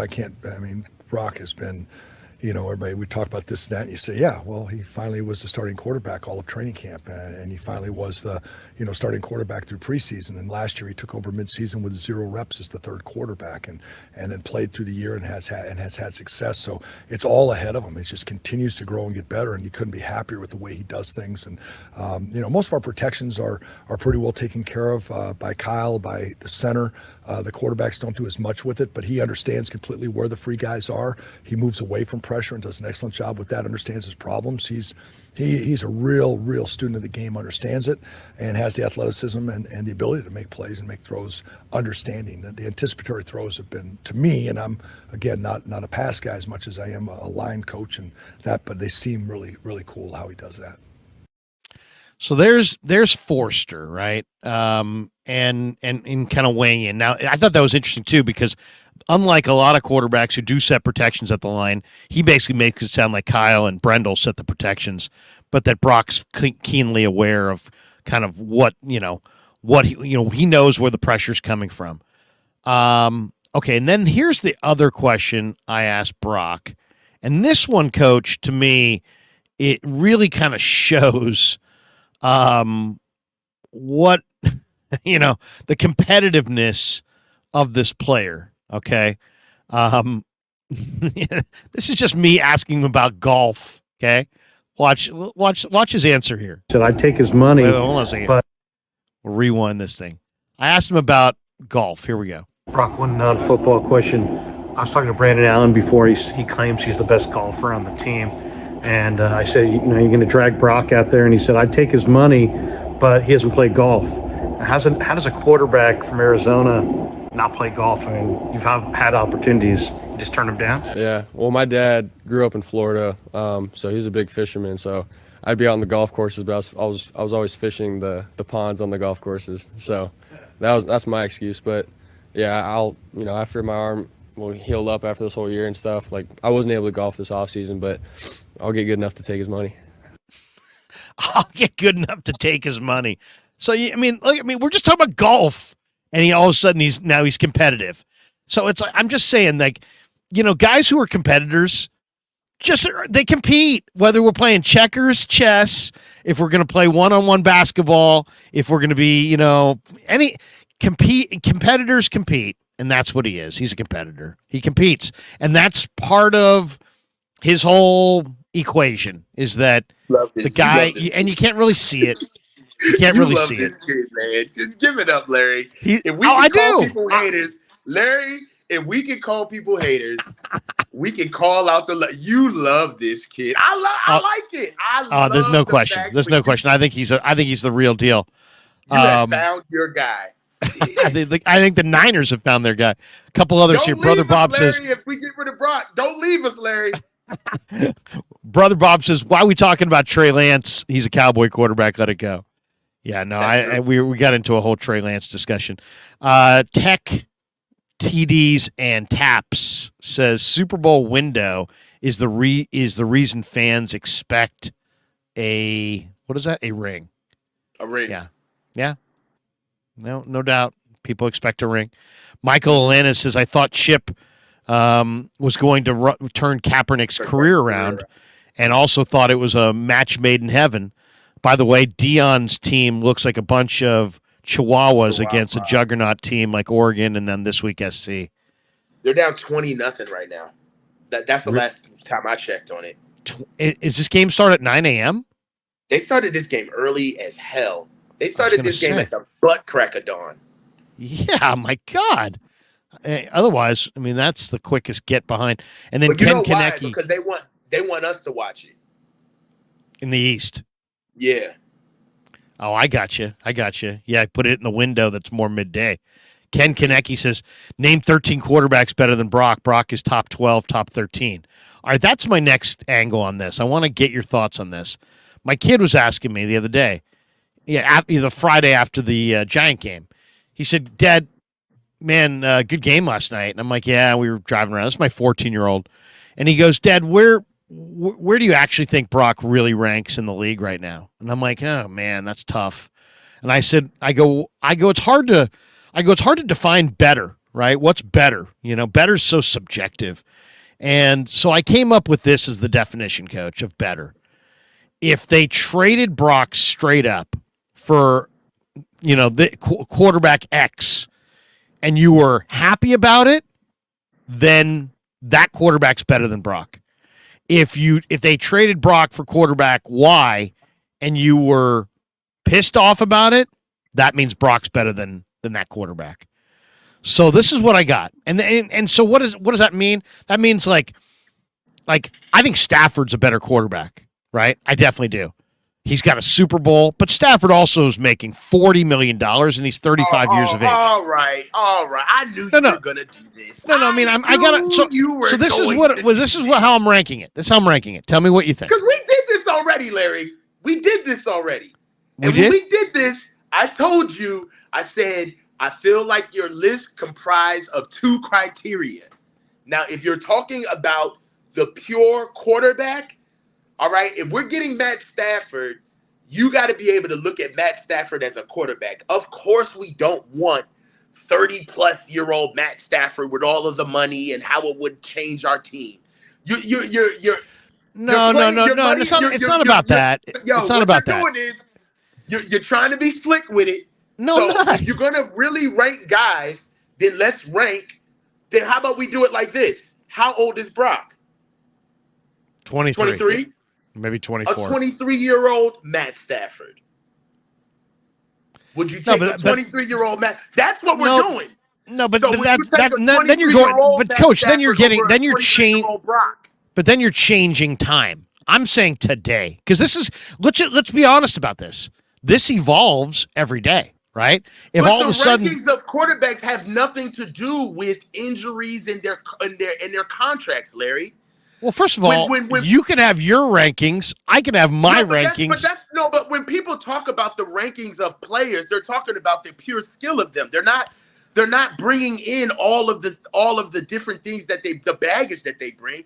They're just talking about better or worse. Period. Well, I'm not talking about all time. Like, so if we're talking about all time, yeah. I mean, who's the better quarterback today, Joe Montana or Aaron Rodgers? Well, I guess Aaron Rodgers, because Joe Montana's done playing. Right. Right. But that's today. What we're trying so to we're talking about today. We're talking about today. We're not talking about all time. We're talking about today. So by your criteria, you're trying to say that Brock Purdy is better than Matt Stafford just because of Matt Stafford's money?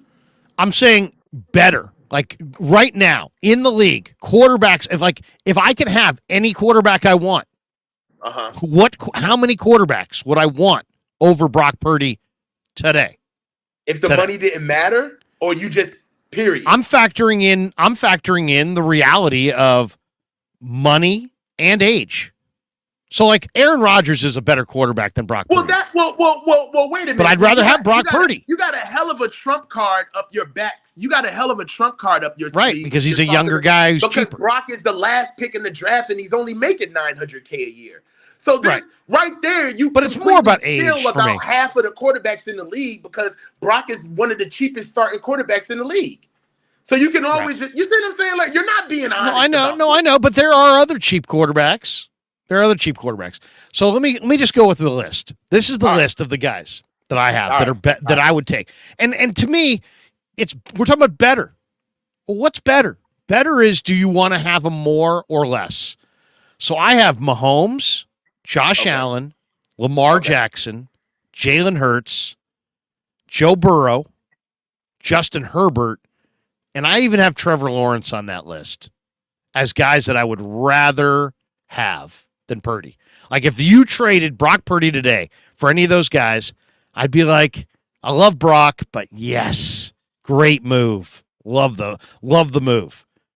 Mm-hmm. But I have Brock over Dak Prescott, Jared Goff, Aaron Rodgers, Kirk Cousins, Russell Wilson, Matthew Stafford, Tua, and Deshaun Watson.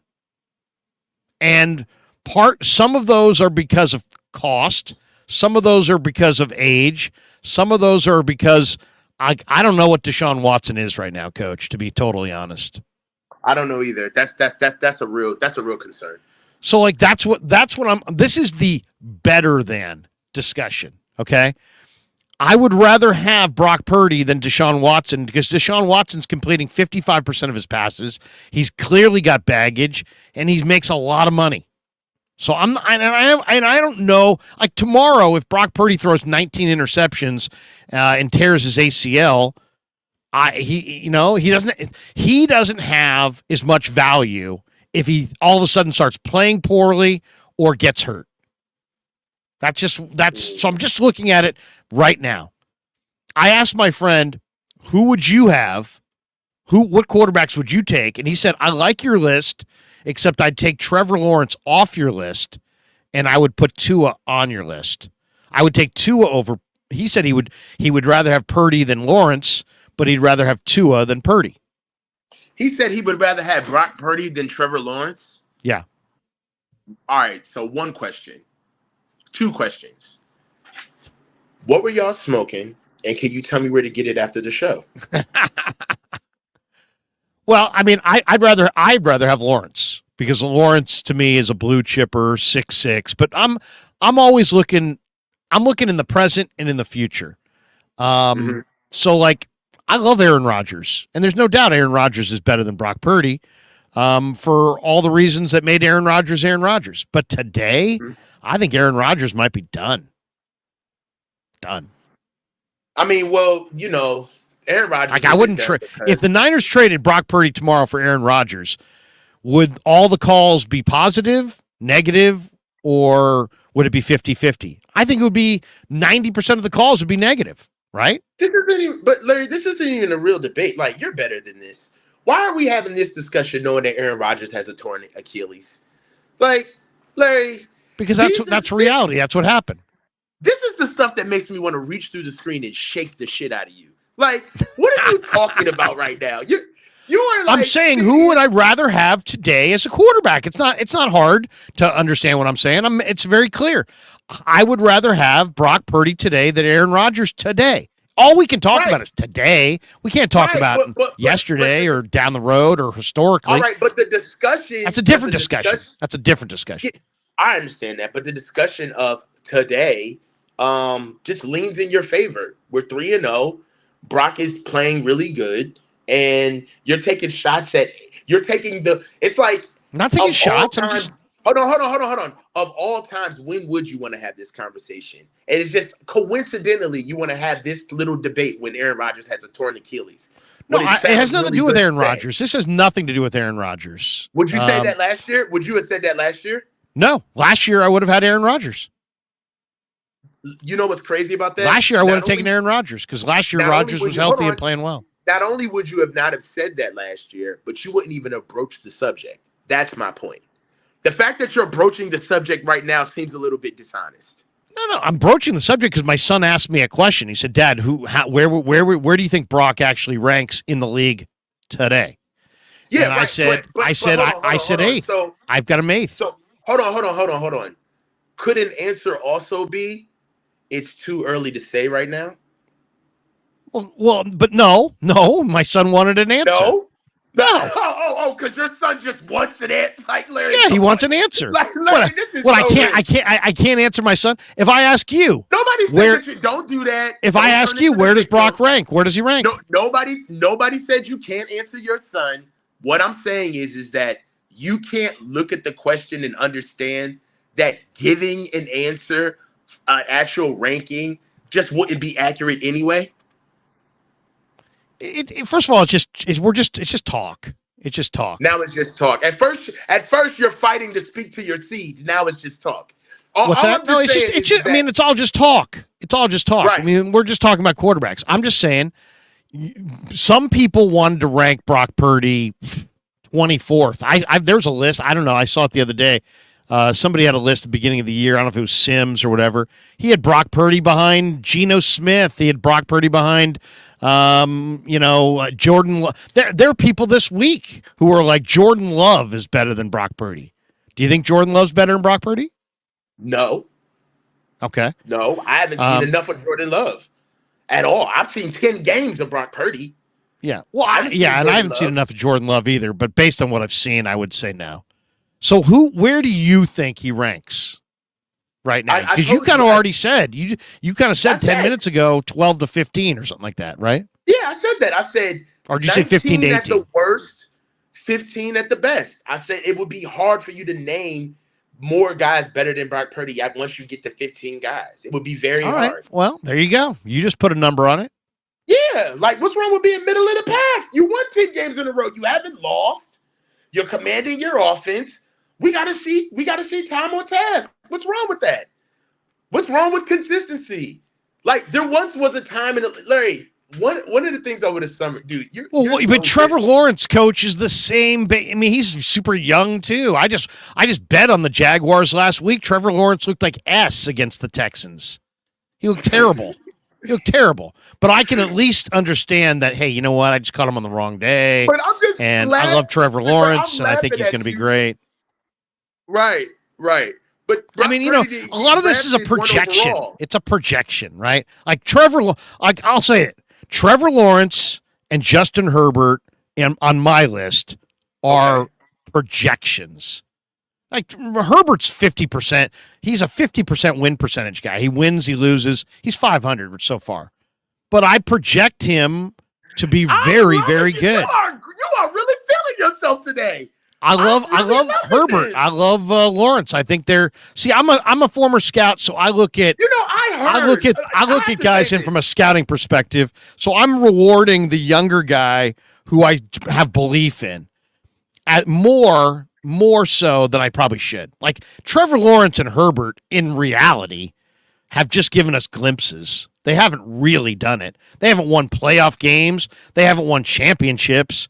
They haven't won Super Bowls. I did not let you do this. What? Larry, you do this, and I've watched you, but now I feel blessed to be able to be here to actually. We can't give Herbert some awesome thing. When you do this, Larry, when you do this, this is what makes people lean on Brock. When you make conversations like this, when you say Justin Herbert's a 50% guy, I mean, he's 500, coach. Hold on, wait a minute.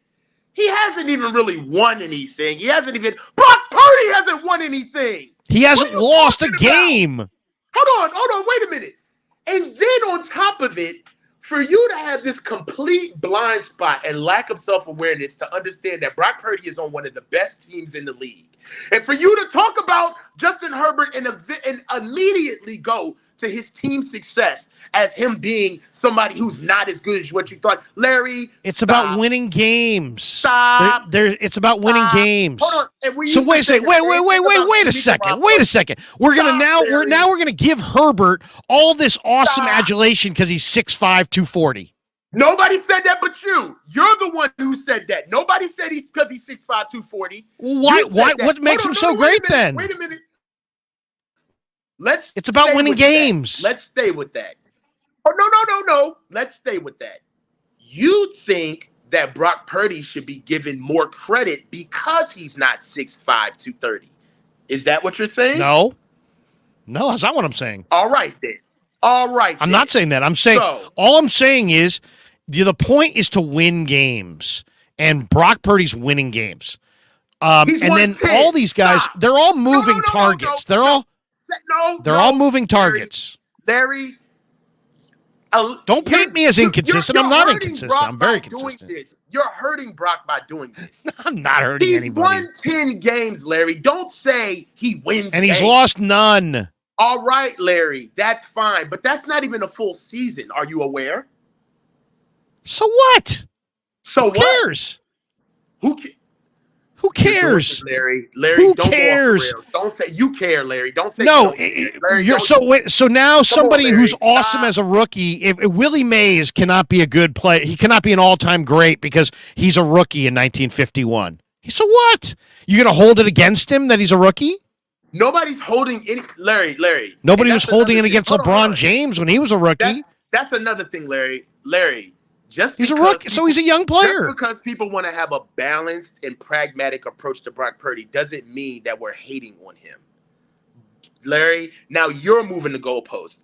You just started this entire conversation with going at Ted about saying that Brock, we're being. I think Ted's got a differing standard. Ted's got two standards.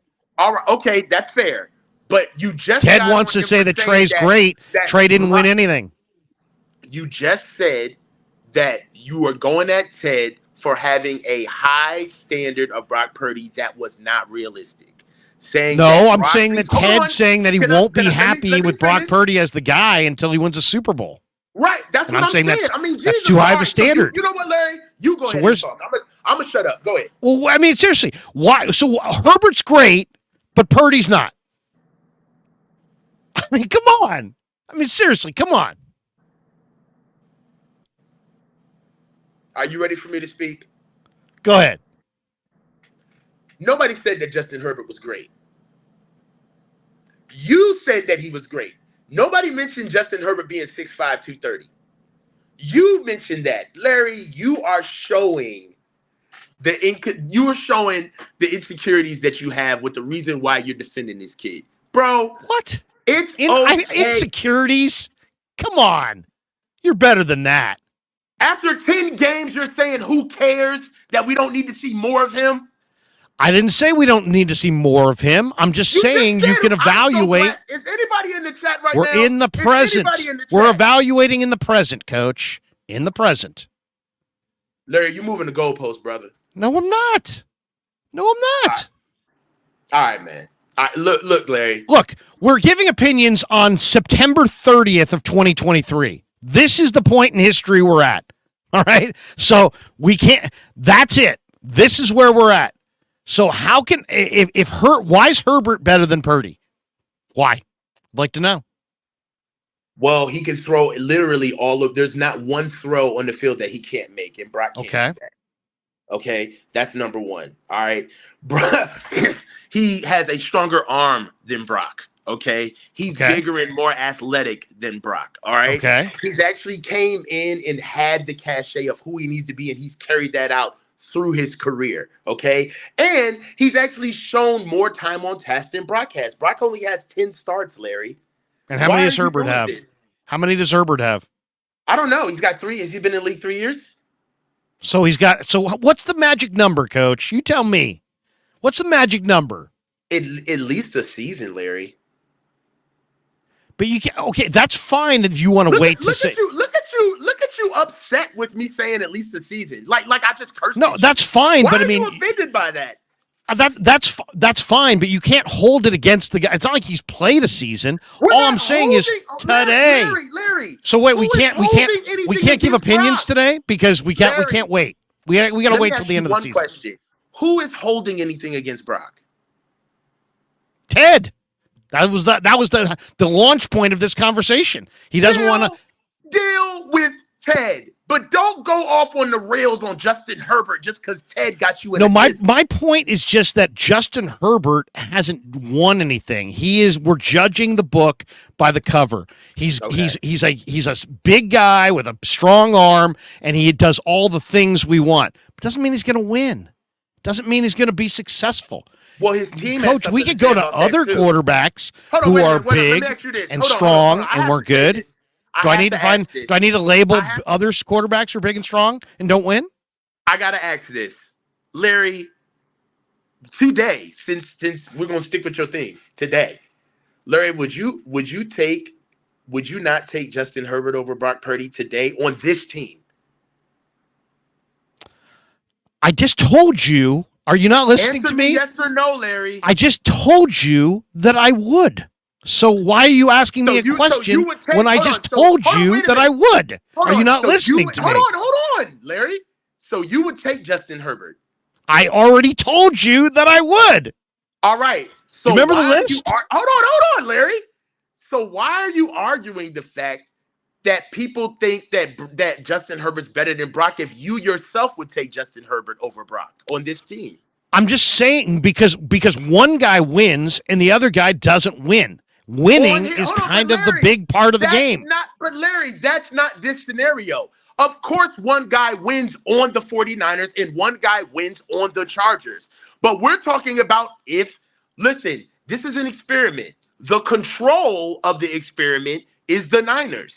So if Brock played for the Niners and if Justin Herbert played for the Niners, you said that you would take Justin Herbert, correct? Right. I would. So how in the world can you argue that Justin Herbert is not better than Brock based on what he's done with the Chargers? Well, because there are other things that come into winning, but more important than just a strong arm. There's all kinds of guys who have strong arms, Coach, that weren't really as good. There's all kinds of guys over the course of history that have had strong arms that didn't win.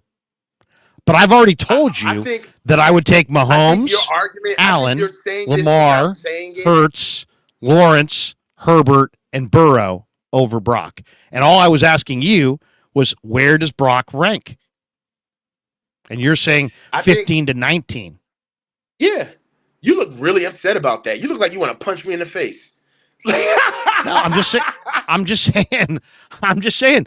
15 to 19. That's fine. I mean, we're only talking. I mean, how many do I have? I have him as 8th. You know, I've heard people say 12th, 13th. I would say that's about right. 15 to 19 seems a little low, but it's a question. I don't need every single person that I stream with to agree with me. I know you don't. I don't need you to agree with me. I know that. If you want to agree with me, agree with me. If you don't want to agree with me, don't agree with me. That's fine. Right. I respect you either way. I'm asking you because I actually want to know, because I actually value your opinion.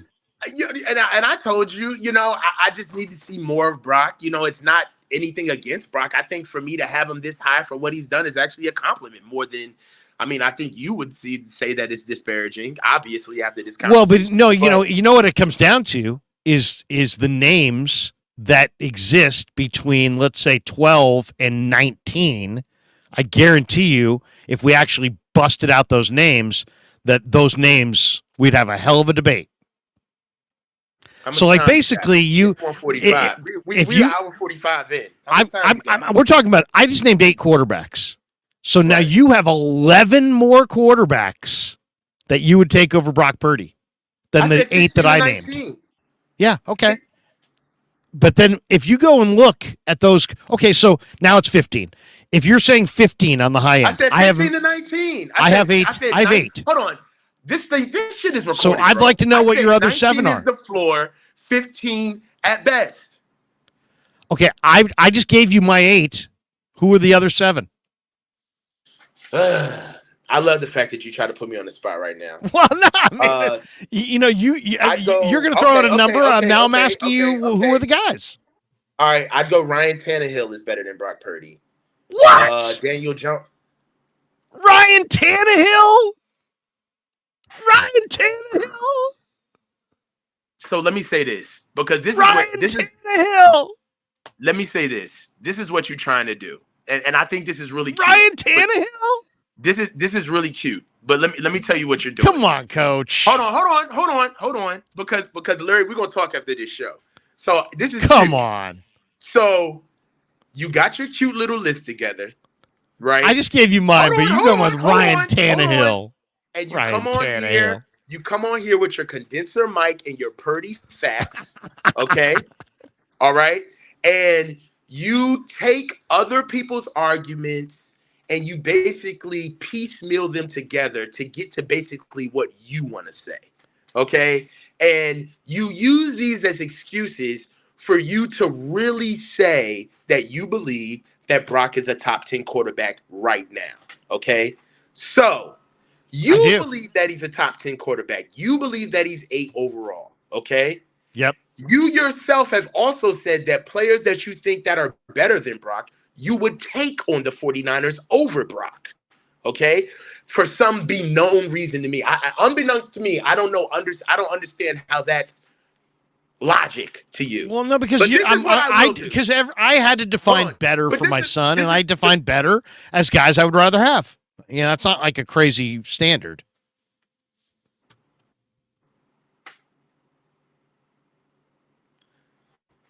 So if you classify guys that are better, those are the guys that you want to have, then Larry, then you think that Justin Herbert is better than Brock Purdy. I'd rather have him than Herbert. I'd rather have Herbert than Purdy. Yes. Period. Just not even no more of this. He's not a winner. None of that stuff. Like, you just think he's a better quarterback. I gave you my list. He's on it. I gave you my list. Mahomes, Allen, Jackson, Hurts, Lawrence, Herbert, Burrow.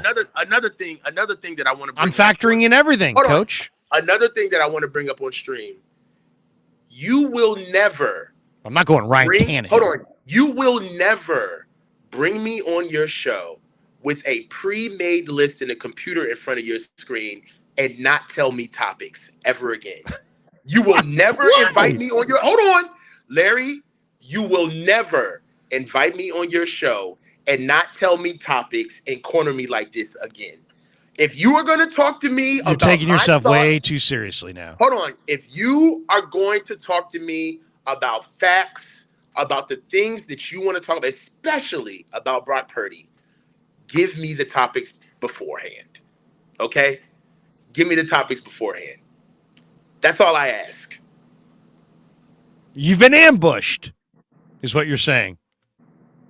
I ambushed the coach. Larry, help me out.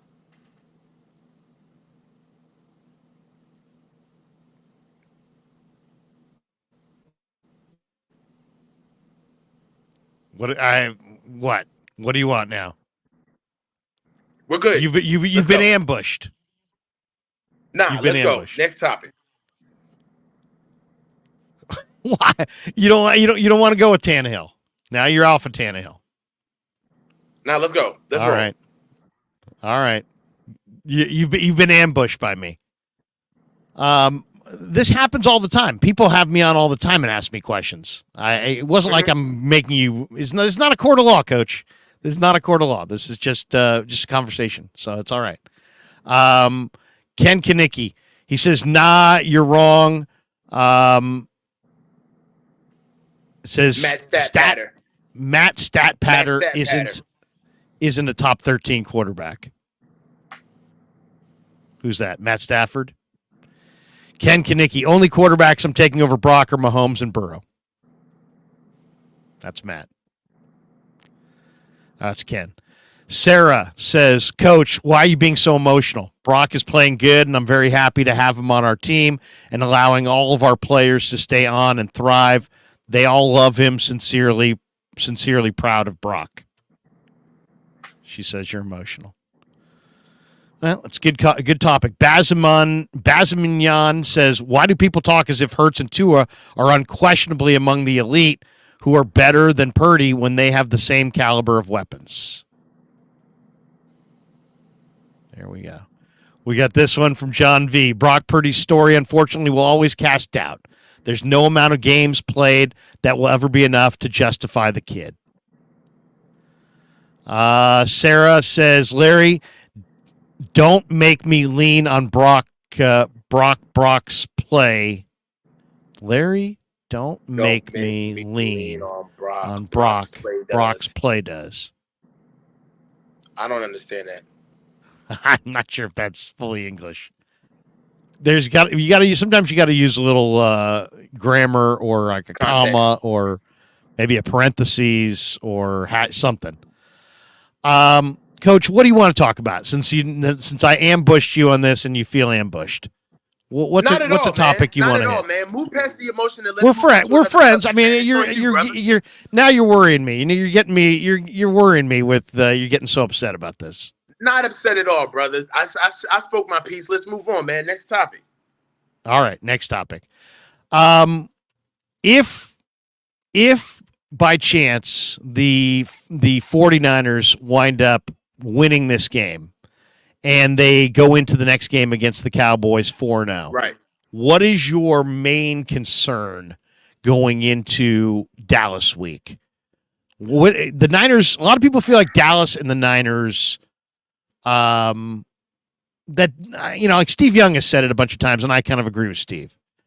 I think the Dallas Cowboys are I think the Niners are a bad matchup for the Dallas Cowboys. I think the Niners are going to be able to beat the Dallas Cowboys because I think the Niners match up well. The Niners can run the ball against Dallas, and I think they can stop Dallas's run. At least they have in the past. And so I think Niners-Cowboys is kind of bad matchup for the Cowboys. How do you see, the Niners can't look ahead to Dallas. We can.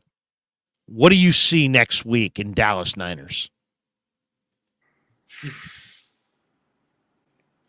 I think Dallas is a different team after losing Diggs. I know he's a corner, and he seems like a fringe position, but he's a real leader for them. And they are completely different now that he's not on the field. Micah Parsons, I'm worried about Micah Parsons because what Micah Parsons does, he does it across the entire line of scrimmage, right? So he's a threat against Trent. He's a threat against Colt McKivitz. And he's really a problem in the interior. And Micah Parsons can win one-on-one against centers. He's that good. So I see this game really being more of a Kyle game than anything else. I think that we're going to scheme them up on defense. Offensively, I really don't think Dak is. I don't think Dak is prepared for the pressure that we're going to bring. And that offensive line is not as talented. They're not necessarily talented as they used to be in years past, especially on the interior. Their centers are not that really good. Their right guard is absolutely bad. So I feel like we're more physical than Dallas. I feel like what Dallas did to the Giants, didn't they put a 40 on the Giants? They did. Week 1. Yeah. Total Them domination. putting up 40 on the Giants, man. Like, that was something that kind of like, it was beyond the pale. It made everybody kind of wake up. But I feel like they've kind of come back to earth just only after 3 weeks. So I'm not necessarily as scared, or not even scared, but as concerned as Dallas as a marquee matchup the way I used to be. But at the same time, all the eyes are going to be watching. Nobody really cares about that. It's the logo and the name recognition alone is going to be enough. So I am going to be looking for the big lights. Like, this is going to be like our first real big game. So I want to see how we perform. I want to see how we coach under the big lights. I want to see if there's any performance anxiety. If you think about it, this is going to be like our first real primetime game where the world is watching since the Eagles game, where everybody's paying attention, right? I mean, albeit we had the Thursday night game, but Thursday night is kind of something that just kind of flies by night. If you didn't catch it, you didn't catch it. But I expect to win against Dallas. I don't think that the injuries that they've accrued and how I saw them especially play against Arizona last week, it might change after we play Arizona, right? Because Arizona did play them tough now. So I would like to see how we handle Arizona, and I definitely have a better litmus on how I should feel about San Francisco. How I should feel about Dallas. But for right now, I feel good about them. I feel good about beating them. 2 last ones here. Brother Bob says, Purdy's pimp. This is what I mean about you slurping Brock Purdy. Brock hasn't won a Super Bowl, unfair standard, but Herbert hasn't won a Super Bowl, and that's a fair standard. I love Brock Purdy, but wow. I have Herbert on the list. Listen to what I was saying. Hey, okay, 2 last ones. All right. Okay, Brother Bob drops another one. He says, Purdy's pimp. Would you pick Herbert 100% over Brock Purdy? Great. Why? There you go. Okay, let's get to this. I'm not answering that. Let's get to this.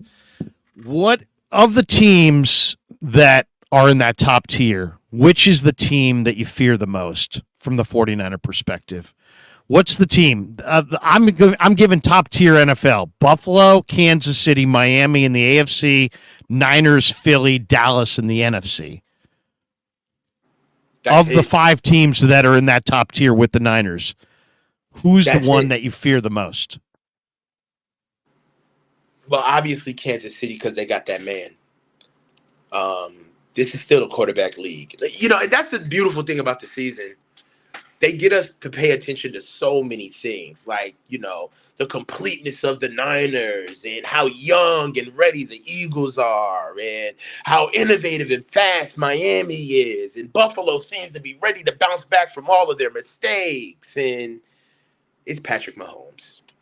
It's a quarterback's league. That's why you and I just went at each other like dogs about Brock Purdy. It's a quarterback's league.